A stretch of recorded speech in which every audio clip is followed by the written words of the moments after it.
Hello, hello, hello. Welcome to another episode review of Boku no Hero. I was trying to think of something witty, and I didn't think of something witty fast enough. Me neither. Um, I actually did answer a question of yours last week. Go Beyond plus Ultra.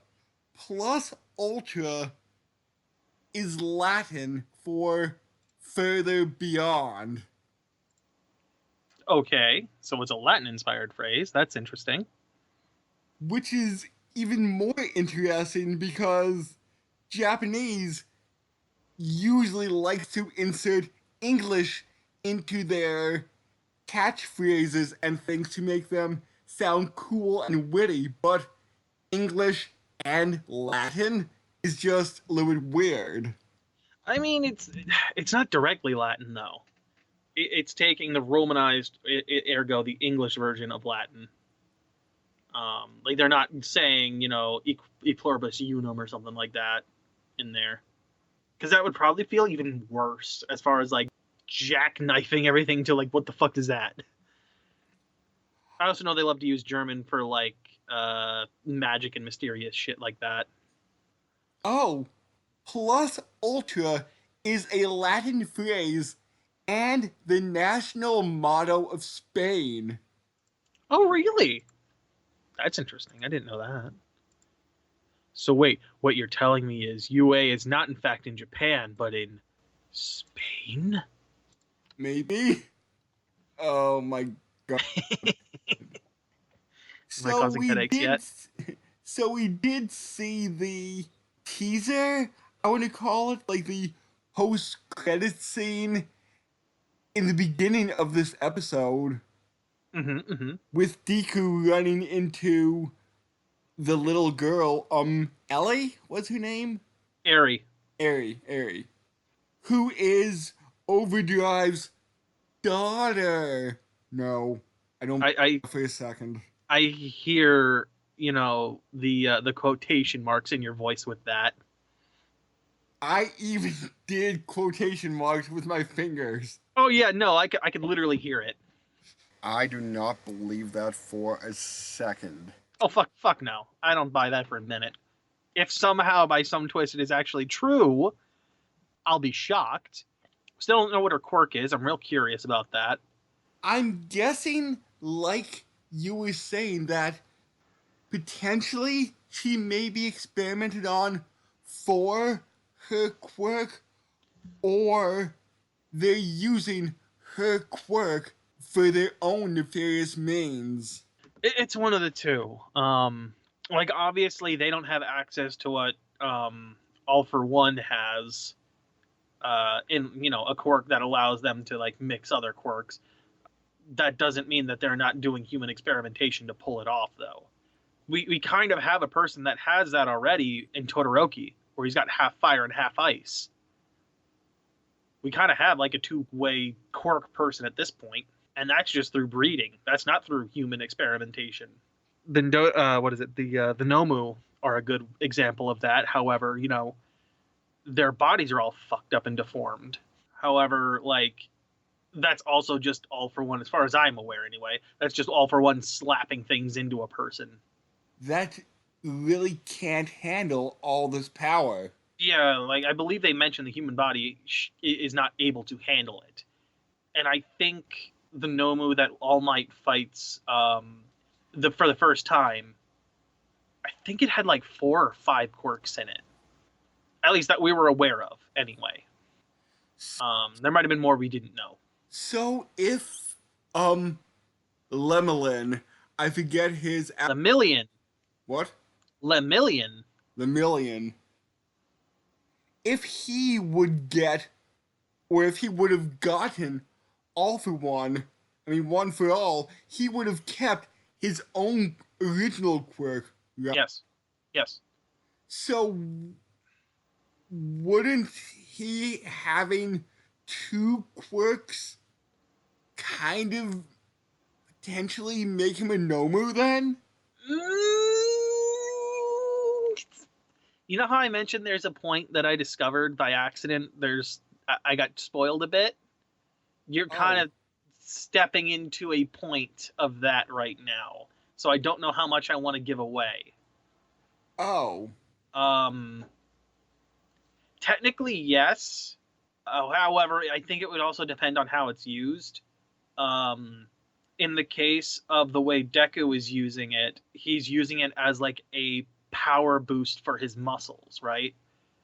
All Might also said that somebody that would get One for All would also get like a huge boost to their original quirk. So for all we know, rather than pushing into Deku's muscles, if Togetsu had gotten it, it might have just all put all of that power into his own quirk. did they mention his quirk yet? Yeah, it was in the end of season 3. He can literally like phase through physical matter. Oh, Problem is he's blind when he does it, so he has no idea what's going on anywhere around him. like I was saying, season 3 is a little bit hazy. Mm. I mean, it was the last episode, Mm. so you didn't really spend much time with him. You only got to see him that one time, and he tested Deku, I think, or maybe no, it was the whole class actually. Like they wanted to see what he was capable of, and he was like, "All right, cool, let's do it." But yeah, he can basically phase through solid matter, but he's blind when he does it. Like he makes himself phase through, and then when he goes to make himself solid again, it starts, I believe, if I'm remembering correctly, eject him from the matter. He's also got to like figure out and plan ahead as to where somebody is in order to like plan out his trajectory, because he doesn't have control once he starts phasing through. I think I'm more remembering it now that you're explaining it a bit more. He's also naked because he can't use his clothes whenever he goes through. Oh, Unless his hero outfit might work because it might be designed to work with it, but his regular clothes do not. kind of like Fantastic Four costumes. Yeah, you can think of it that way. That's a good way to put it. Like the Human 'Cause- Torch's, outfit doesn't burn up. It's designed to handle his heat. and the Invisible Woman, she can turn her outfit invisible too. Yeah, if only they had that for, Toga. Yeah. Or no, not Toga, Toru. Our invisible girl. Instead, she's got to literally be naked and take off her gloves and her shoes. So what else happened? We found out that All Might is slowly dying. I mean, we all knew that already, but what we actually found out was that he's going to die horribly. Like from another monstrously powerful villain. So I was half right because Night Eye can see more than an hour ahead in the future. He's not so much seeing ahead as he's seeing the decisions a person makes. He doesn't have context for those decisions as far as we know. So he kind of knows via All Might's actions that in 6 years he will push himself too far and he'll die. 6 or 7, and he knows he's going to die fighting an overpowered villain. So if All Might would stop everything now, he would be safe. Potentially. I was going to say potentially because until All Might actually makes that decision, I can't say for sure whether or not that's going to change the fate of what's going to happen. Oh, so it's fate that he may. Well, that's the language they were using, like it's fate. It won't change what's going to happen. We find out why Night Eye and him disagreed. Night Eye wanted to keep All Might alive, and have him retire peacefully, and then pass on, One for All. Whereas All Might's like, no, fuck that. While I'm training this person who's going to be, the symbol of justice, while I'm retired, who's going to take over? Yeah, I think that's a good way to. I'm not too sure if that's good, like that you're getting weaker and not relying on others. Is All Might selfish? I mean, at the time, he wasn't getting weaker, but he had that severe injury. So he essentially was kind of handicapped to a degree. If you remember right, he was like, if I'm remembering right, I should say, he was because of that injury, he could only hold his hero form for a certain amount of time. I want to say 3 hours. And he was blasted in the side, right? Yeah, yeah, like side of the stomach. Okay, so I am remembering correctly. We got a flashback through Deku of like where that injury was too, when he first saw it in like episode 1. Yeah, no, like All Might was literally just stuck with like, I can't do this because of this injury. It wasn't that he was getting weaker. He just wasn't able to push as hard as he normally could or stay as in his hero form as long as he could because he was injured in such a severe way. So he could go beyond, just not plus ultra. Yeah, yeah, sure. Let's go with that. We also find out that All Might's technically still training himself, which is interesting. Like he's jogging around and shit.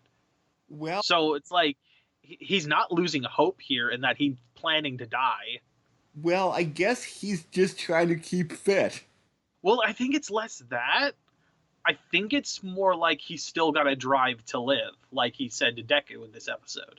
Mm-hmm. Like he's not just going to sit back and accept it anymore. He's going to like fight it if he can. Go out with a smile. It's a good way of putting it. Yeah. Yeah, there wasn't really a lot outside of the revelations All Might gave us. Yeah, we ran into like Beak Boy, Overhaul, and Airy for the first time, but that's about it as far as that goes. And Overhaul just exploded a guy. Yeah, no, he just like, fuck this thing. I feel like it's blood explosions. Also, if you noticed, he had like weird measles or like blisters on the side of his face or something when he did it. Oh, I missed those. Yeah, I don't know what that is. I don't know if it's a side effect of the quirk because he didn't have them when he was talking to Deku and Lemillion. So I have to assume it's some side effect of his quirk. Oh. I don't remember if that was there when he talked with Shigaraki either. So, And yeah, you watched the post-credit scene. yeah, where Shigaraki comes in. Yeah, Okay. it seems like there might be a team up, assuming Overhaul goes along with whatever the caveat is that Shigaraki has.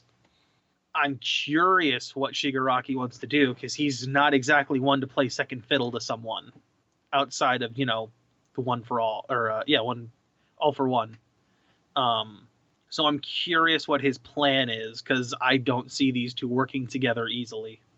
So what is the villain's goal now that All for One is out of the picture?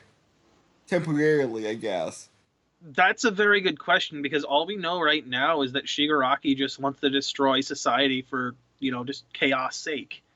He just wants to sow chaos and destroy, the hero thing. That's it. He doesn't care about anything else. He doesn't really have an end goal outside of just destroy everything. So we don't really know. So I'm guessing the next few episodes will be about saving Eri. I don't think so. Deku definitely isn't happy about the position that they're in and where it's just sit and wait. He's not happy about that. But there's not much else to do at this point. Like, he can't just run in without having any kind of information on what he's dealing with. Okay, so let me just rephrase that. I think this arc will lead up to saving Eri. Yeah, that I agree with. I'm not sure if it'll be the full season or if it'll just be like, the half season or not. Because, we've had like arcs that have been like half seasons, like the tournament arc was only half a season. So I'm curious if this is just going to be a half season thing or if this will be a full season thing. Yeah, I can't see like the direction this series is heading in. I kind of know the end goal of Deku becoming the number one hero that everybody looks up to. That's the end goal of the series, yeah. But I don't quite know, as of now, how they will get to that end. I feel like we're still early, and I know the manga is still ongoing at this point. Like, as far as I know, it's not close to ending. From what I've read, I think to put it in a Dragon Ball Z mindset, it's still in its second saga. I know that there is a point, and I don't know if that's still ongoing or not right now, where they focus heavily on the villains, and we'll get a lot of development from the villains. Oh, that would be interesting. But I don't know how far off that is anime wise. Oh, maybe some infighting between the villains.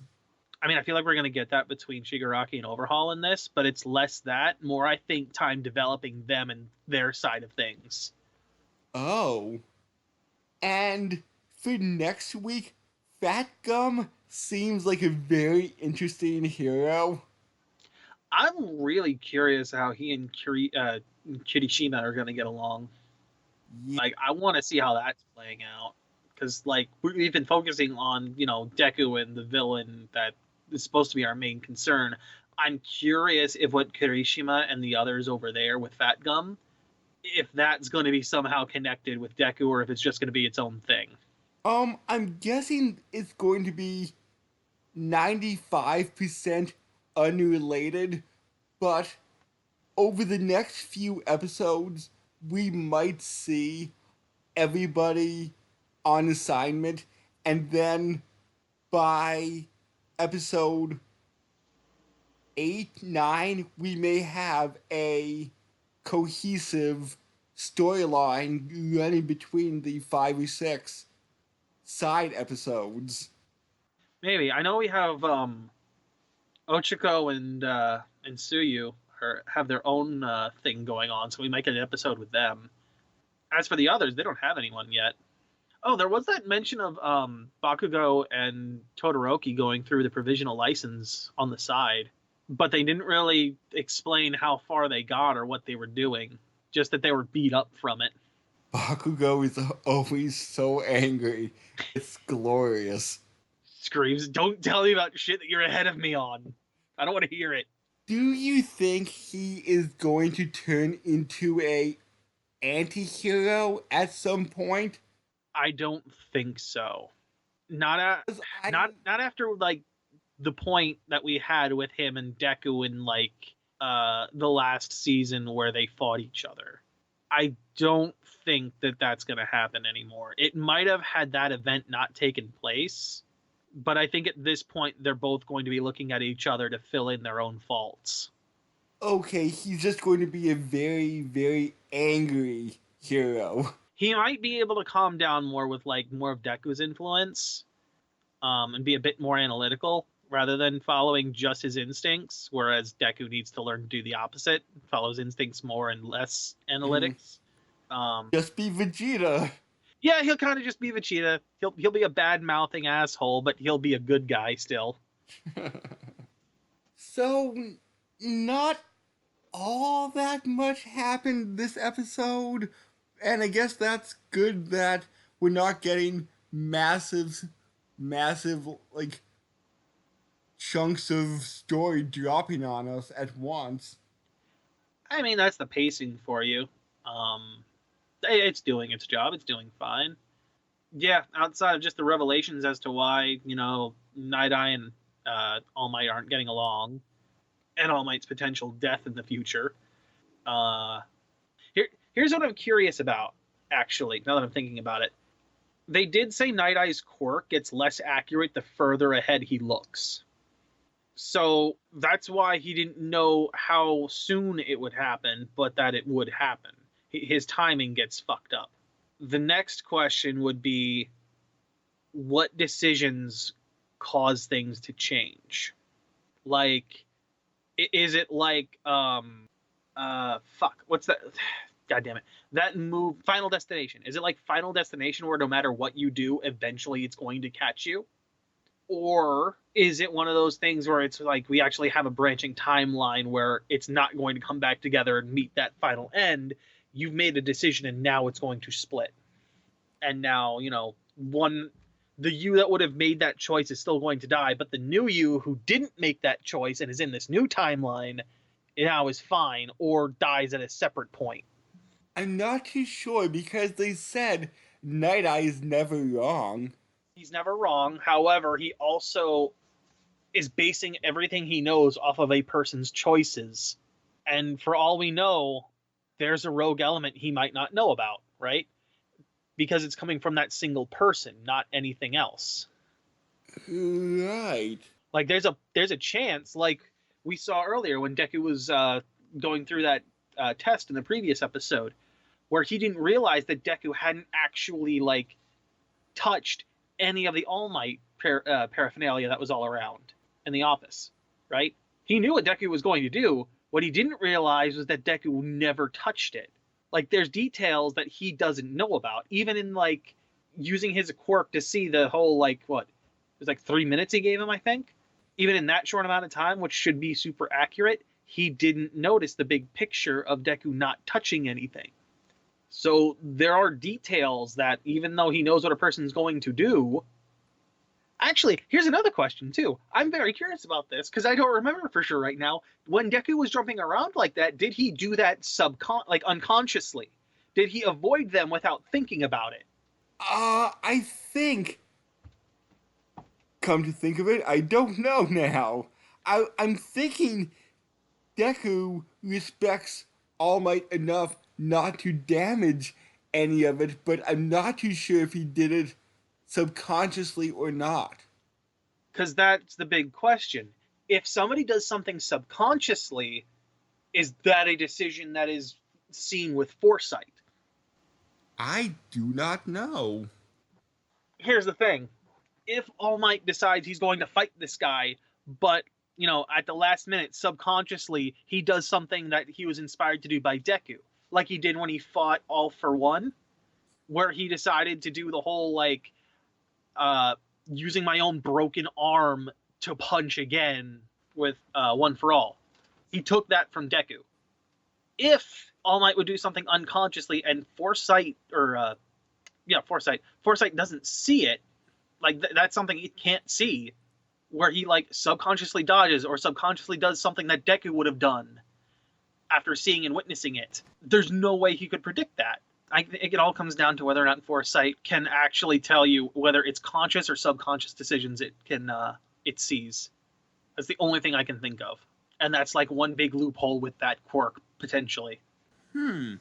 So, do you think at any point, and I know this manga may not be done for another 5 years or so, Oh man, we're gonna be on like One Piece time. It's gonna be forever.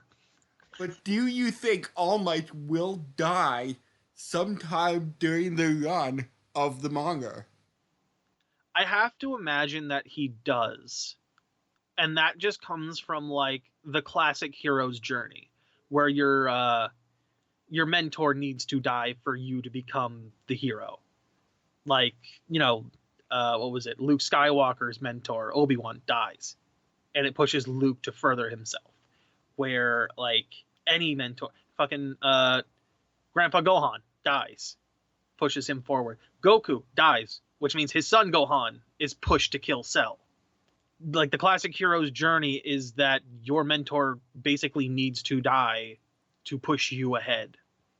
Like it's in so many stories. And if this is a comic book story, I find it hard to believe that it would not come to pass. Whether or not it's death or something, you know, maybe a little less severe, but, you know, just as enough to thrust someone forward. So I guess that wraps up this week's discussion. I guess so. So join us next week for more Boku no Hero anime discussions. I can't think of a witty outro now. Oh, I got one. Witty outro. Did that hit? Is it good? Huzzah! And with that, I bid you adieu. Bye.